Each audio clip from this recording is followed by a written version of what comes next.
नमस्कार, मेरा नाम है ऋषि और आपका स्वागत है हमारे चैनल जनशक्ति न्यूज पे। देखिए, कल बिहार में राज्यसभा के पांचों सीटों का नतीजा आ गया। पांचों के पांचों सीट पर एनडीए ने क्लीन स्वीप कर दिया और विपक्षी खेमा बिल्कुल जीरो पर आउट हो गया।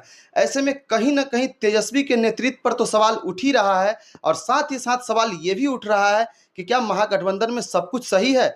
ऐसे ही तमाम मुद्दों पर बातचीत करने के लिए आज हमारे साथ जुड़ चुके हैं युवा के बहुत ही चहेते युवा नेता सौरभ यादव जी।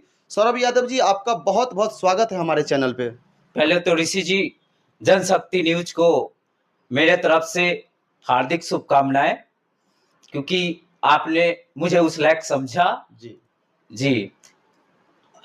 देखिए, अभी जो बिहार के हालात हैं, अभी कुछ दिन पहले ही आपने देखा है किस तरीके से नीतीश कुमार को राज्यसभा भेजने की तैयारी हुई और राज्यसभा का नतीजा भी आ गया। एक तरफ जहां विपक्षी खेमा ये हवा उठा रहा था कि अगर नीतीश कुमार को जदयू के विधायक मुख्यमंत्री बने हुए देखना चाहते हैं तो उन्हें राज्यसभा के दिन क्रॉस वोटिंग करके हरा दे ताकि नीतीश कुमार बिहार के मुख्यमंत्री बने ही रह जाएं। लेकिन जब वोटिंग हुई तो उसमें जो नतीजा आया वो एकदम से चौंकाने वाला आया, क्योंकि 4 सीटें तो एनडीए का कन्फर्म ही था, लेकिन एक सीट जहां पर पेच फंसा हुआ था, जहां पर विपक्ष भी अपना दावा कर रहा था और एनडीए के लोग भी अपना दावा कर रहे थे। लेकिन जब काउंटिंग हुई तो इसमें कहीं ना कहीं विपक्ष एकदम फुस हो गई, क्योंकि जिस तरीके से विपक्ष के लोगों ने चिराग पासवान के विधायकों पर आरोप लगाया था कि 19 पार्टी वाली विधायकों को कोई तरजीह नहीं दिया जा रहा है, ऐसे में चिराग पासवान के विधायक कहीं ना कहीं एनडीए से नाखुश हैं और हो सकता है तो वोटिंग के दिन वो क्रॉस वोटिंग कर दे। लेकिन ऐसे में विपक्ष के साथ ही खेला हो गया और विपक्ष के 4 विधायक वोटिंग के दिन नरदाद रहे। आप इसको किस तरीके से देखते हैं?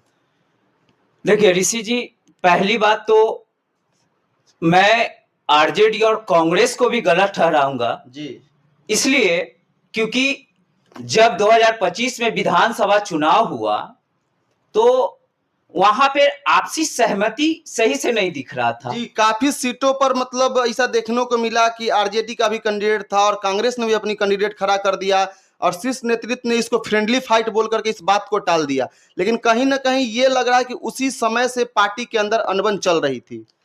पहली बात तो इस तरह का नहीं होना चाहिए। शीर्ष नेतृत्व को क्लियर रहना चाहिए, स्पष्ट रहना चाहिए। इसलिए स्पष्ट रहना चाहिए क्योंकि चुनाव में एक एक वोट का और एक एक विधायक का महत्व होता है। जी बिल्कुल, ठीक है ना। आप सपोज आप जब काउंटिंग होती है या विधायक बन जाते हैं उस समय एक विधायक कम जाएंगे तो आपकी सरकार नहीं बनेगी। जी तो ये इसमें आप फ्रेंडली नहीं निभाएंगे, आप घर पे फ्रेंडली करेंगे। लेकिन यहाँ पॉलिटिकल व्यू से देखा जाए तो इस तरह का नहीं होना चाहिए। यहाँ पे सही रूप में सहमति होना चाहिए था। देखिए, विधानसभा चुनाव के नतीजों पर और विधानसभा चुनाव पर तो हम बाद में आएंगे ही। फिलहाल हम राज्यसभा पर बात कर लेते हैं कि किस तरीके से 5वीं सीट, जिसको विपक्ष ने सुनिश्चित कर रखा था कि हमारा जो 41 का आंकड़ा है वो पहुंच चुका है और हम एक सीट तो जीतेंगे ही जीतेंगे, लेकिन 4 विधायक उनके अनुपस्थित रहते हैं। एक विधायक ने तो मां का तबीयत का बहाना बनाया।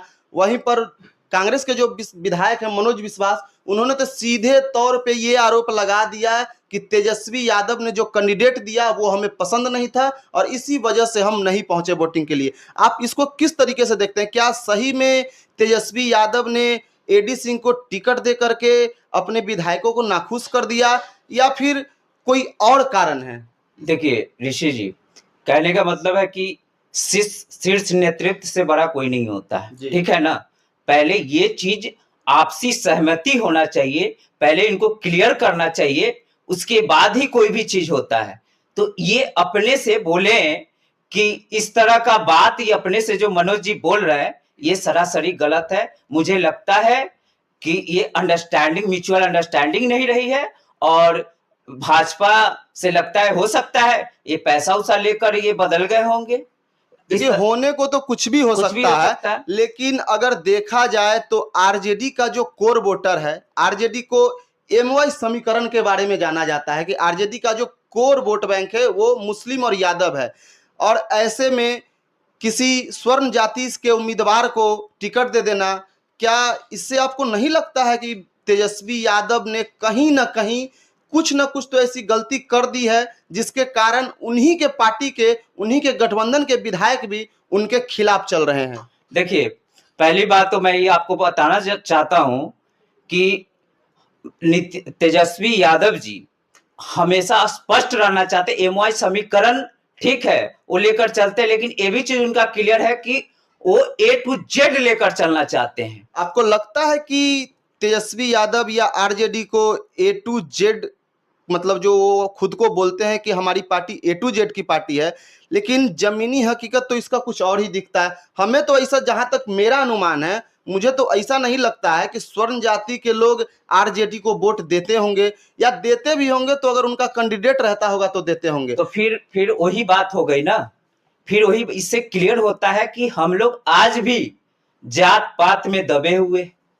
आपको एजुकेशन से मतलब नहीं, देखिए बिहार में से मतलब नहीं है, सिर्फ और सिर्फ यहाँ पे देखिए ऋषि जी, यहाँ पॉलिटिकल बात आप देखेंगे तो सिर्फ और सिर्फ लोग यहाँ पे मुद्दा बनाते हैं, इस तरह का जात पात की बात कर कर वोट लेने की बात करते हैं, काम की बात नहीं करते हैं। यहाँ पे युवा बेरोजगार है, इसको नौकरी चाहिए, रोजगार चाहिए, प्लान रुकना चाहिए, इस तरह का बात होना चाहिए। तो मुझे लगता है कि तेजस्वी यादव जी का इस बार चुनाव में उनका स्पष्ट था कि एकदम इस बार हम जीतेंगे तो इतना लाख, 10 लाख 20 लाख नौकरी देने का काम करेंगे, मैन्युफैक्चरिंग हब बनाने का काम करेंगे, सेक्टर आईटी सेक्टर में काम करने का काम करेंगे। उन्होंने तो स्पष्ट बात रखने का काम किया था। और एक चीज और, जब वो डिप्टी सीएम थे 17 महीने में 5 लाख नौकरी देने का काम किया। ये भी चीज तो देखने का काम किया। उसमें ये चीज नहीं देखा था उन्होंने कि ये यादव समाज है, ये मुस्लिम है, उन्होंने हर समाज में देने का काम किया था। यही तो बात है कि बिहार के चुनाव में आप जातिवाद से इनकार नहीं कर सकते हैं।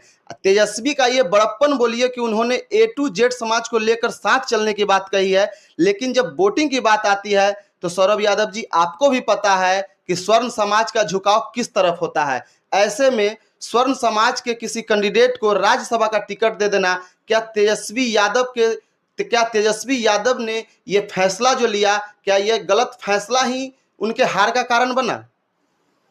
देखिए, इसमें आप इस तरह का बात बोल रहे हैं कि उनका डिसीजन गलत है, तो कहने का मतलब है कि मेरे ख्याल से तेजस्वी जी का इस तरह का सोच नहीं है। वो हमेशा से चाहते हैं, लालू यादव जी का हमेशा से रहा है कि सबको एकत्रित करके चलना है। उन्हीं के राह पे उनके लड़के जो तेजस्वी यादव जी हैं वही राह पे चल रहे हैं, और उनका डिसीजन सही था। यहाँ पे कुछ चंद लोग के कारण आज वो कमजोर हो गए हैं, और आज जो भाजपा वाले लोग जो सत्ता में हैं वो पैसा का रुआब दिखाकर हाईजैक कर कर इनको कमजोर करने का काम किया है। नहीं तो ये भी चीज स्पष्ट था कि 4 में से 1 तेजस्वी यादव जी राज्यसभा में भेजने का काम करते हैं। जैसे में आप देख लीजिए, इनका 25 सीट था, कांग्रेस का 6 था, माले का था, आपका बीएसपी का, सब मिलाकर कुल होता था 41, एआईएम का 5 था। ये सब उनको कन्विंस कर लिया गया था उन्होंने।